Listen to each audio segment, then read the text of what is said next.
Okay, assalamu alaikum wa rahmatullahi wa barakatuh. إن الحمد لله نحمده ونستعينه ونستغفره ونعوذ بالله من شرور أنفسنا ومن سيئات أعمالنا من يهدي الله فلا مضل له ومن يضلل فلا هادي له وأشهد أن لا إله إلا الله وحده لا شريك له وأشهد أن محمدا عبده ورسوله وصلى الله وسلم على نبينا محمد وعلى آله وصحبه وسلم تسليما حياكم الله إخوان مساءكم الخير. So we have arrived at our last asl which is al-asl al-sadis, foundation number 6, and we're going to be going through it inshallah. Fairly short but beneficial bi-idhnillah. So in accordance to the matan, which is the text, رد الشبهة التي وضعها الشيطان, refuting the doubt that the shaitan placed في ترك القرآن والسنة, in leaving off the Quran and the Sunnah, واتباع الآراء والأهواء المختلفة, and instead following various different opinions and also desires. وهي أن القرآن والسنة لا يعرفهما إلا المجتهد المطلق, that the Quran and the Sunnah is only known by a mujtahid al-mutlaq. What does that mean? That means an absolute jurist. Not just a sheikh, not just a ustad, an absolute jurist. This is like close to mujaddid in a sense. Yeah? هذا هو الأصل الأخير. So this is the very last foundation. وهو مهم جدا. Yeah, وهو مهم جدا. It's very important. وهو أنهم يقولون أنا لا نعرف معاني الكتاب والسنة. And they're saying, these people, that I don't understand the meanings of the Quran and the Sunnah. ولا يمكن أن نعرفها ولا يمكن أن نعرفها لا يعرفها إلا العلماء الكبار. So he's saying it's not possible to know these two, the Quran and the Sunnah, and only major scholars know this, only the kibar know this. يعني the senior scholars. فيقال لهم, and it's said to them, القرآن فيه أشياء واضحة يعرفها العامي. So the Quran has things in which are found within it that are clear. Even the Ami can understand that. The commoner, the butcher, the guy working in W. Smith, or يعني, you, myself, will understand that. ويعرفها المتعلم تقوم بها الحجة على الخلق. So he goes on to say, the educated also know that too. The educated person, the muta'allim, will also know that. And by way of these things, the proof is established. وفيه أشياء لا يعرفها إلا العلماء. And within, obviously, the Quran and the Sunnah, there are things in which only the ulama, the scholars know. وفيه أشياء لا يعلمها إلا الله سبحانه وتعالى. And likewise, within it, there are things in which only Allah subhanahu wa ta'ala knows. So we're going to be speaking about a few things in this very lesson. The mujtahid al-mutlaq, and also the refutation for this very belief. I'm pretty sure you guys have got some ideas in your head of some of those ayat and those ahadith, but I'm going to give it to you. They're not actually found in the book. Yeah, these very adillah, these evidences. I'm going to get to it inshallah. نعم يوجد في القرآن والسنة أمور لا يعرفها إلا المجتهد المطلق. So yes, there are affairs in the Quran and Sunnah in which only the mujtahid al-mutlaq knows, which is the absolute jurist. لكن توجد أشياء كثيرة يعرفها العوام. لكن توجد أشياء كثيرة يعرفها العوام. There are many things in which the army, the commoner, also knows. ويعرفها المتعلم الذي حاز على قدر يسير من العلم. And also the educated one has attained in regards to a small amount of knowledge. So however, there are many things that the common people know about, and likewise the educated one who's attained a small amount of knowledge. مثل قوله تعالى واعبدوا الله ولا تشركوا به شيئا. For example, the statement of Allah, worship Allah alone and do not associate a partner with him in that. It's clear. It's واضح. وقوله تعالى إنه من يشرك بالله فقد حرم الله عليه الجنة ومأواه النار وما للظالمين من أنصار. Yeah, clear. Indeed, whoever associates others with Allah and worship, Allah will most certainly forbid him from paradise. And his abode will be the fire. ومثل ولا تقربوا الزنا. Do not come close to zina, fornication. May Allah save us from this. Ameen. ومثل حرمت عليكم الميتة. Likewise, and the meat of dead animals is forbidden for you. Clear. ومثل قل للمؤمنين يغضوا من أبصارهم ويحفظوا فروجهم. And likewise, say to the believing men to lower their gaze and to protect their private parts. Yeah? Guard your private parts. This is clear.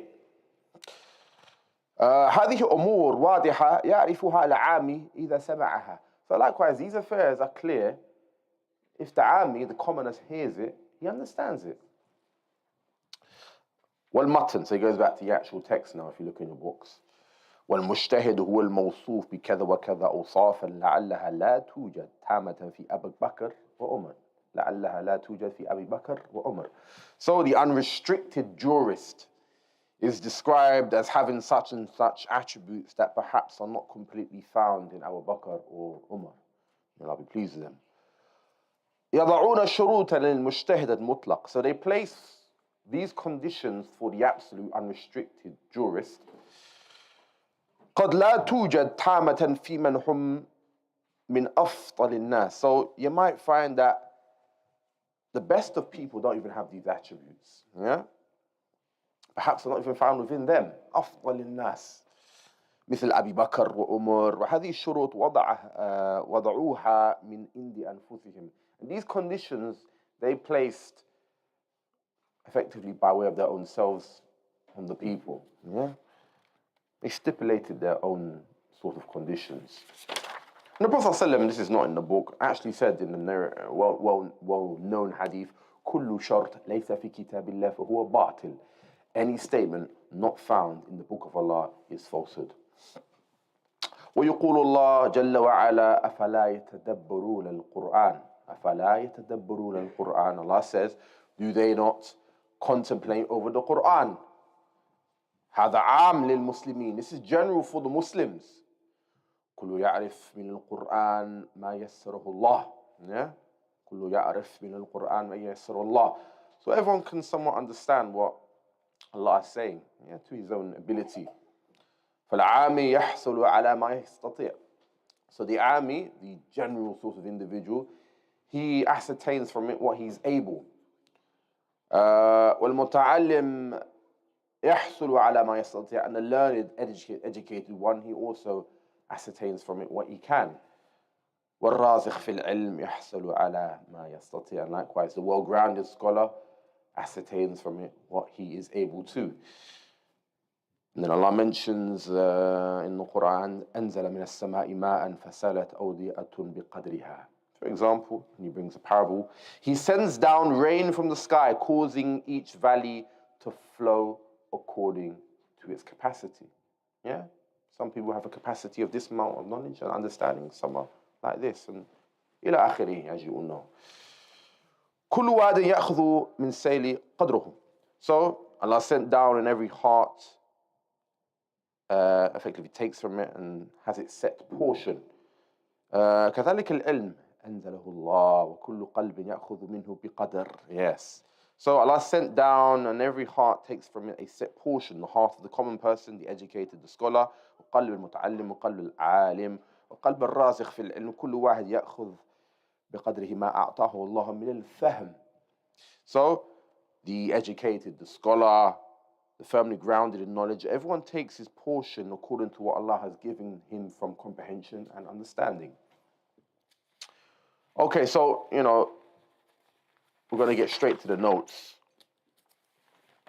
And this is good to somewhat know. Yeah? This is outside of the book now. So, they're claiming, these people at the time of Muhammad ibn Abdul Wahhab, that no one understands the Quran and Sunnah except the absolute jurists. But this isn't the case. So Allah says in the Quran, this is our first proof. وَلَقَدْ يَسَّرْنَا الْقُرْآنَ لِلذِّكْرِ فَهَلْ مِن مُدَّكِّرٍ فَهَلْ مِن مُدَّكِّرٍ. Allah said, and we have certainly made the Quran easy for remembrance. So is there anyone who will remember? Mudakkir, take heed and admonition.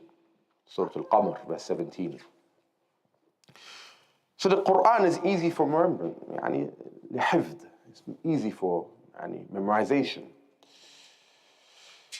And these people, they say it's impossible to understand. Except the Mujtahid al-Mutlaq. And they bring forth shurut, such as, he has to know 100,000 narrations. Some of them say this. And that he has to be hafid al-Quran. And that he has to know all the different ara of the different madahib. And this is what they sometimes say. And he has to know fiqh too. Rather, Allah said in the Quran, وَأَنزَلْنَا إِلَيْكَ. وَأَنزَلْنَا الذِّكْرَ لِتُبَيِّنَ لِلنَّاسِ مَا نُزِّلَ إِلَيْهِمْ وَلَعَلَّهُمْ يَتَفَكَّرُونَ. So Allah said, we have sent down the remembrance to make clear and to explain to the people what was sent down to them. This is in reference also to the Sunnah. In fact, Shaykh Al-Albani uses this ayah as a proof of the Sunnah as well. وَلَعَلَّهُمْ يَتَفَكَّرُونَ, so that they may think, give thought. So what's clearly been explained is that yes, you can, by way of these ayat, understand what Allah is saying to you. And this is explained by way of the Rasul's af'al and aqwal. And this is exemplified by way of what the Rasul has done by way of actions and sayings, af'al and aqwal. So the su'al is, how is it that the messenger is commanding you with something even though, according to them, you will never understand it? How is that possible? The messenger, through his actions and statements, is showing us, exemplifying how certain things should be done. But yet these people say, you'll never truly understand. How does that work? It doesn't work. So when he's prohibiting and giving good preachment and what have you, this is all just an act? No, you can understand it. This is a refutation against those that say you can never understand the Quran or Sunnah. The Prophet ﷺ is exemplifying this. And then he goes on to say, this is taken from Sheikh Zayd's narrations, rahimahullah. What does he go on to say? He brings the ayah from the Quran. هذا بيان للناس وهدى وموعظة للمتقين. هذا بيان للناس وهدى وموعظة للمتقين.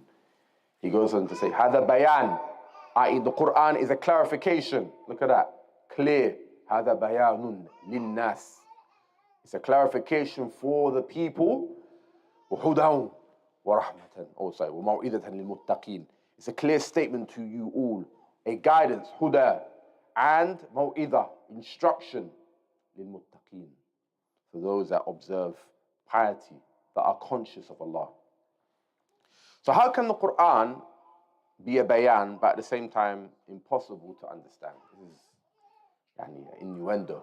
In akas al-amr alayhim, the affairs toppled upon them own selves. Lastly, Allah says in the Quran, for instance on the Quran once again, وَلَقَدْ صَرَّفْنَا فِي هَذَا الْقُرْآنِ لِيَذَّكَّرُوا وَمَا يَزِيدُهُمْ إِلَّا نُفُورًا وَمَا يَزِيدُهُمْ إِلَّا نُفُورًا. And we have certainly diversified the contents. وَلَقَدْ صَرَّفْنَا, we have diversified the contents, given explanation in this Quran, لِيَذَّكَّرُوا, so that they may be reminded. وَمَا يَزِيدُهُمْ إِلَّا نُفُورًا, and he does not increase, i.e. the kuffar, except in aversion. Likewise from the Sunnah now. So we're going to go into the Sunnah. Just take one hadith, or take two hadithain, which is found in the Sunnah of Tirmidhi. نَظَّرَ اللَّهُ عَبْدًا. Yeah? May Allah beautify the servant. Another narration, imra'an. So there's a few narrations, abdan and imra'an. May Allah beautify a man. Sami'a maqalati. Who hears my statement. فَوَعَاهَا وَحَفِظَهَا. Wa'aha, he fathoms it, he understands it. وَحَفِظَهَا. And he memorizes it and preserves it. وَبَلَّغَهَا. And he conveys it. You see, he conveys it now. فَرُبَّ حَامِلِ فِقْهٍ إِلَى مَنْ هُوَ أَفْقَهُ مِنْهُ. فَرُبَّ حَامِلِ فِقْهٍ إِلَى مَنْ هُوَ أَفْقَهُ مِنْهُ. Perhaps he carries fiqh, comprehension, to one who has more understanding than him. So, it's possible someone may have a narration, and he then conveys it, and to that very person he conveys it to, that very person has more understanding of it than him.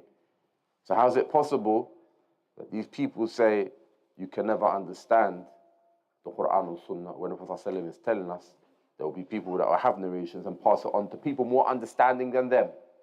Yeah? And likewise, the narration, بَلِّغُوا عَنِّي وَلَوْ آيَةً.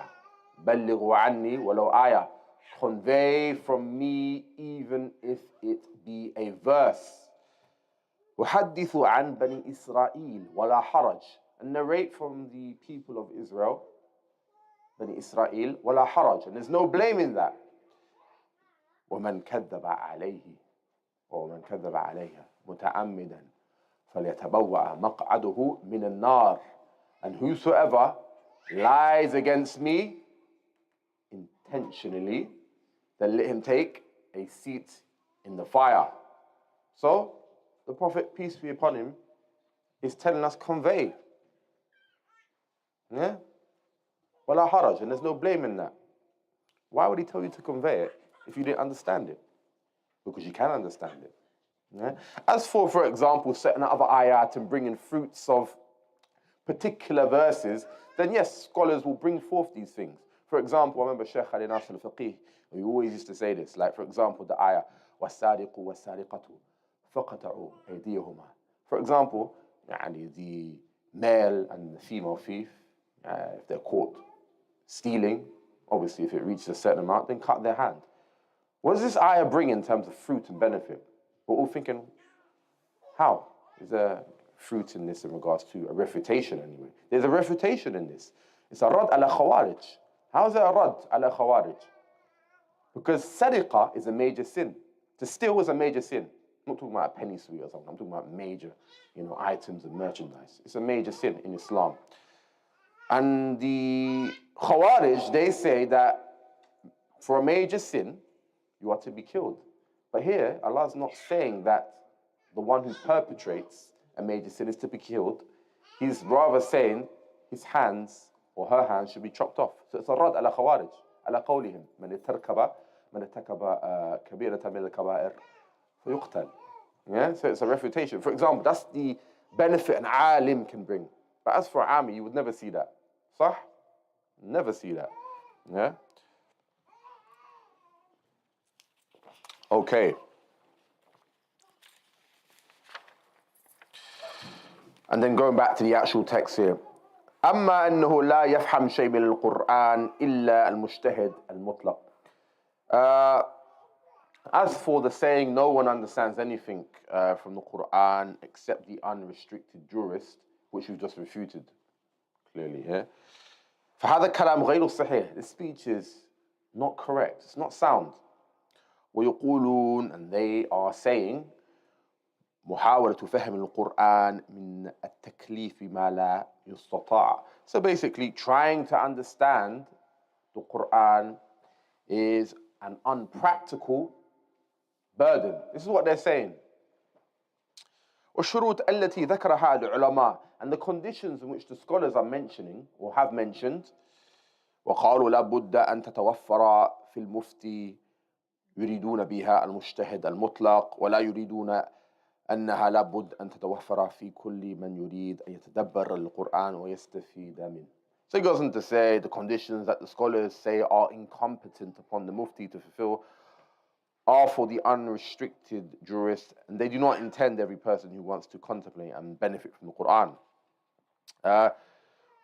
ثم هي شروط لاستنباط الأحكام الغامضة الخفية. So such conditions for deriving religious rulings that are ambiguous and vague وليست شرطا في فهم الأمور الواضحة مثل التوحيد والشرك والواجبات الظاهرة أو المحرمات الظاهرة.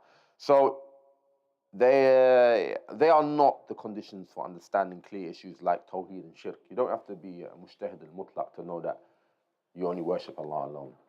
Anyone can understand that.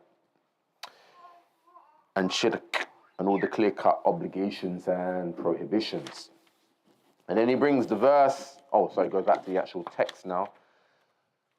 فإن لم يكن الإنسان كذلك فليعرض عنهما فرضا حتما لا شك ولا اشتكال فيه. So he goes in there, if an individual is not of such a description, then he must turn away from the Quran and Sunnah. ومن طلب الهدى منهما فهو إما زنديق وإما مجنون. And he goes on to say, this is what they're saying, there being no doubt or confusion in that whoever seeks guidance from the Quran and Sunnah is either a heretic or a mad person, zindiq or majnoon, due to the difficulty in understanding it. لأجل صعوبة في رد هذه الشبهة الملعونة من وجوه شتى بلغت إلى حد الضروريات العامة. And then he goes on to say, due to the difficulty in understanding them both. Exalted is Allah above imperfection and glorious in His praise. Yeah? And then he brings the verse لقد حق القول على أكثرهم فهم لا يؤمنون إنا جعلنا في أعناقهم أغلالا فهي إلى الأذقان فهم مقمحون وجعلنا من بين أيديهم سدا ومن خلفهم سدا فأغشيناهم فهم لا يبصرون وسواء عليهم أأنذرتهم أن لم تنذرهم لا يؤمنون إنما تنذر من اتبع الذكرى وخشي الرحمن بالغيب فبشره بمغفرة وأجر كريم. Allah mentions. But most people do not know.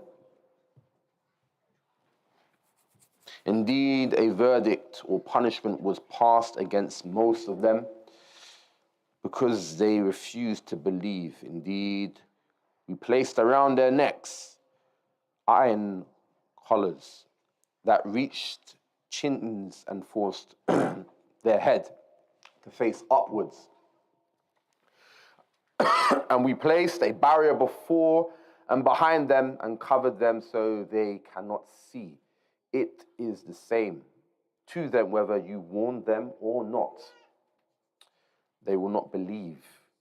You can warn only he who follows the reminder and fears the most merciful through though he cannot see. Yeah? And fears the most merciful though he cannot see him. So give such people glad tidings of forgiveness and a generous reward. هذه الآيات في المعرضين عن تدبر كلام الله وكلام رسوله. These verses are about those who turn away from the contemplation of the speech of Allah and the speech of His Messenger. وفي آخرها الذي من الله عليه. And then he goes on to say, and at the end of these verses is he whom Allah bestowed the blessings upon. Such a person, وهو من اتبع الذكر وخشى الرحمن ومن اتبع الذكر وخشى الرحمن. He who follows the remembrance, the guidance, وخشى الرحمن, and fears the most merciful. فهذا يعني مثل للفريقين, and this is an example of the two groups. And he goes on to say, آخره والحمد لله رب العالمين وصلى الله وسلم على سيدنا محمد وعلى آله وصحبه وسلم تسليما كثيرا إلى يوم الدين. And in conclusion, all praise is due to Allah, Lord of the worlds, and may Allah send salutations of praise upon our leader, Prophet Muhammad, his family and companions until the day of judgment. Ameen, Rabbil Alameen.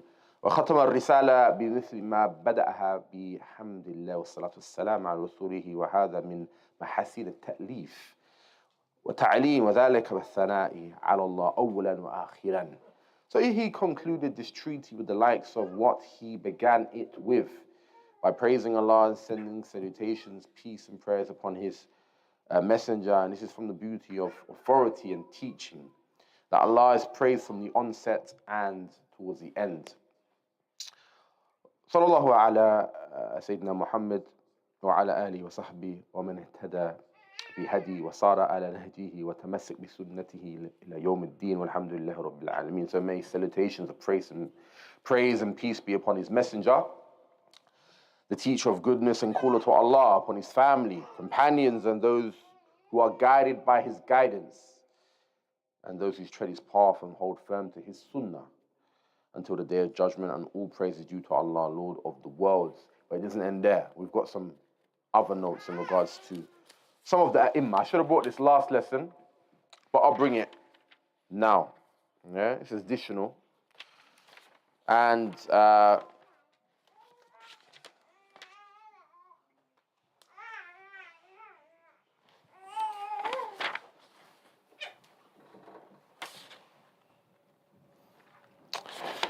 it's in regards to, no doubt, the absolute jurist, al-mujtahid al-mutlaq. So, والحق أن المجتهد المطلق هو الذي يستنبط الأحكام الشرعية. هو الذي يستنبط الأحكام الشرعية. So the absolute jurist is he who can derive legal rulings من النصوص المباشرة from the religious text, like that. كأبي حنيفة ومالك والشافعي, such as Abu Hanifa, Malik, and Shafi'i. Allahu Akbar, Allah.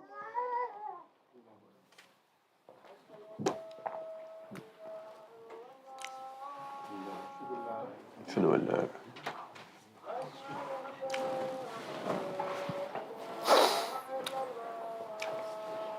شنو ولا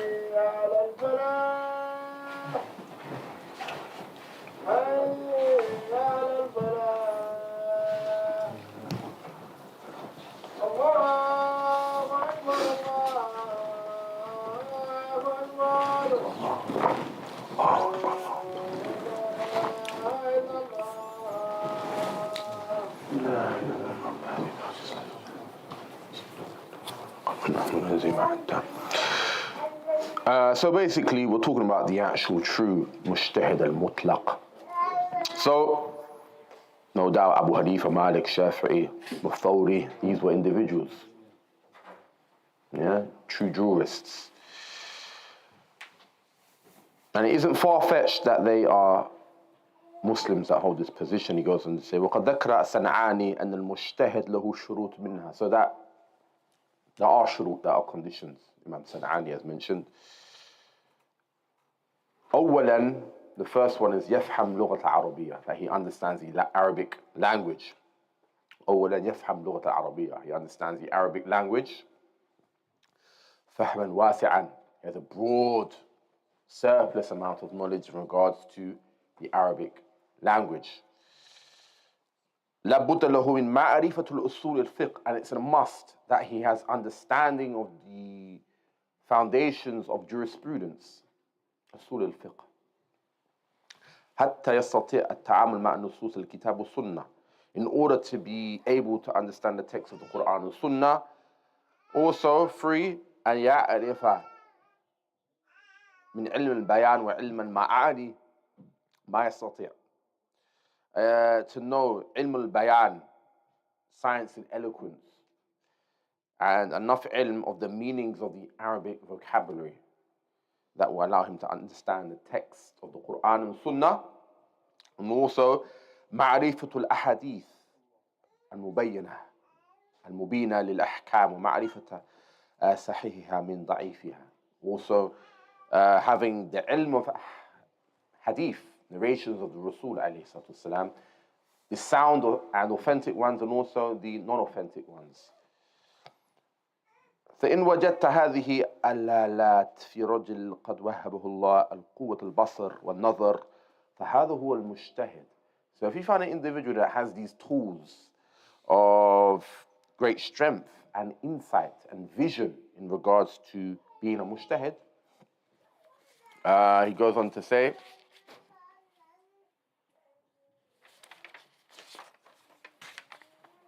then effectively that is him. And then he brings the ayah.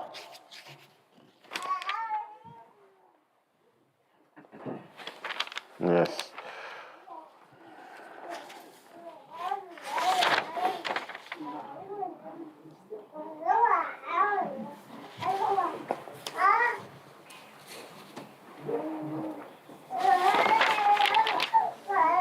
Okay.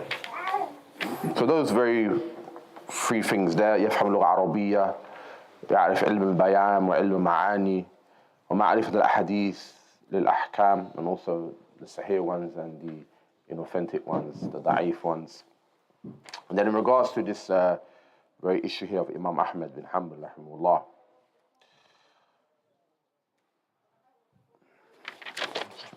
okay, so Ibn Taymiyyah mentions وأحمد إنما اشتهر أنه Imam Ahlul Sunnah. It became known and renowned that Imam Ahmad was a scholar for Ahlul Sunnah, widespreadly known. Yeah.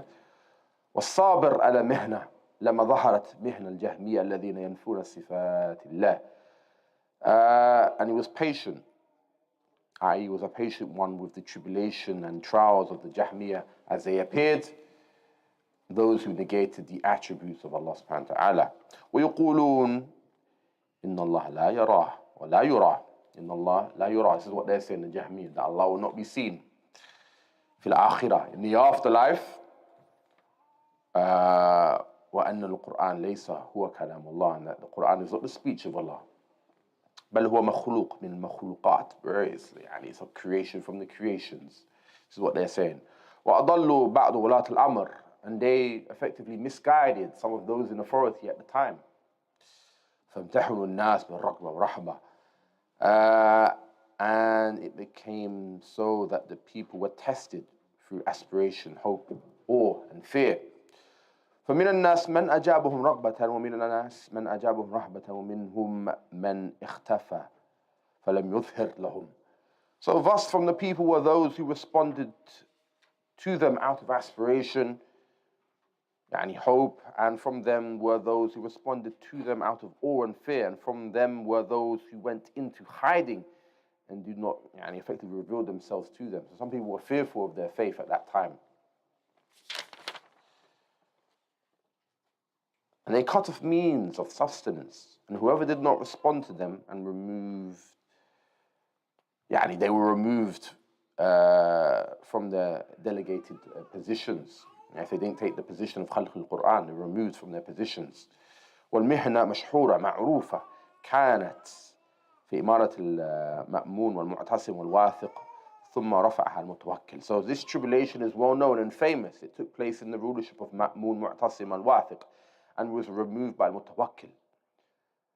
فثبت الإمام أحمد. Imam Ahmad stood firm and was strong in regards to this trial. فلم يوقفهم. He did not agree to their positions على تعطيل صفات الله, in their negation of Allah subhanahu wa ta'ala's attributes. وناظرهم, and he debated them في العلم فقطعهم فعذبوه فصبر على عذابهم. So he was cut off, and as a result they punished him and he showed patience upon their punishment. فَجَعَهُ اللَّهُ مِنَ الْإِمَّةِ الَّذِينَ يَهْتَدُونَ بِأَمْرٍ. So, and thus Allah made him from the leading Imams, those who guide others by his command. And he brings the ayah now. كما قال الله تعالى وجعلناهم أئمة يهدون بأمرنا لما صبروا وكانوا بآياتنا يوقنون. Yes. Just as Allah said, and we made them to be Imams, leaders, guiding by our command when they showed patience and had certainty in our signs. And that's why some of the ulama, Shaykh Rabi' mentioned this, that Imam Ahmad, in terms of ibtila wal fitna, went through more than the likes of Abu Bakr. Yeah? How? Abu Bakr, no doubt, is greater in fadl, virtue. But in terms of ibtila, tribulations and trials and imtihan, Imam Ahmad is greater. Because Abu Bakr, in the Hurub al-Ridda, he had helpers. As for Imam Ahmad, rahimahullah, he had no helpers. Abu Bakr radiallahu an, Hurub al-Ridda, he had helpers, other Sahaba. But as for Imam Ahmad, rahimahullah, in the inquisition of the Quran and what have you, and that fitna, he had no helpers. A lot of scholars left him. فَمَنْ عُؤْتِيَ الصَّبْرَ وَالْيَقِينَ جَعَلْهُ اللَّهُ إِمَامًا فِي الدِّينِ. Hence, whoever has been given patience and certainty, Allah will make him an Imam for the religion.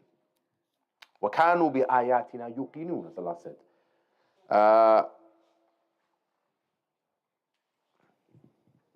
They showed patience and had certainty in our signs.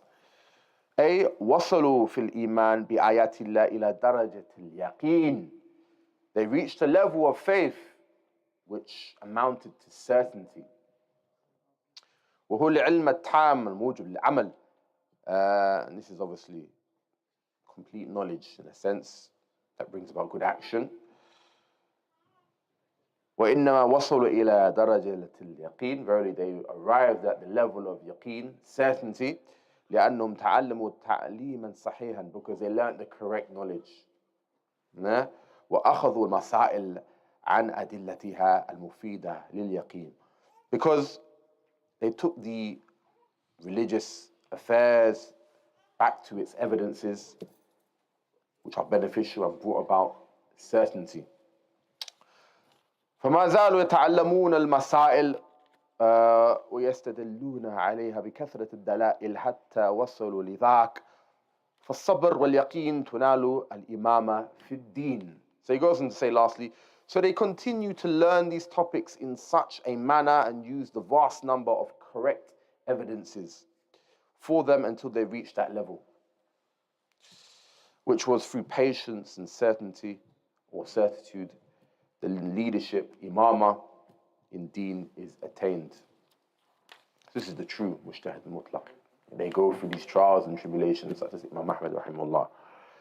So Imam Ahmad was imprisoned and punished on account of a matter pertaining to Tawheed. The claim that Allah's speech, kalam, is created is what he went through. Despite the tyranny and oppression, the jawr and istibdad, of the rulers in this matter, he was patient. He didn't rebel. He didn't speak out. He debated them, but he didn't rebel. And also ordered others with patience and did not allow revolting or fighting against the hukam. This was in order to preserve the religion, them, the blood of the people, the communities, and security, amin wa salama, of the society at large. And we'll end it there. Jazakumullah khair. We ask Allah subhanahu wa ta'ala to give us ikhlas in what we do, our actions, and in how we study, and also that we have a good ending, and also that we have a fruitful Ramadan, inshaAllah ta'ala. Because, reality is, ikhwan, it could be the last one for us, that's the reality. Obviously, may Allah subhanahu wa ta'ala bless us with more Ramadans to come, but we should try and do as much as we can within this blessed month. And without further ado, we'll end it there. Jazakumullah khair. وصلى الله وسلم على نبينا محمد وعلى آله وصحبه وسلم والسلام عليكم ورحمة الله وبركاته.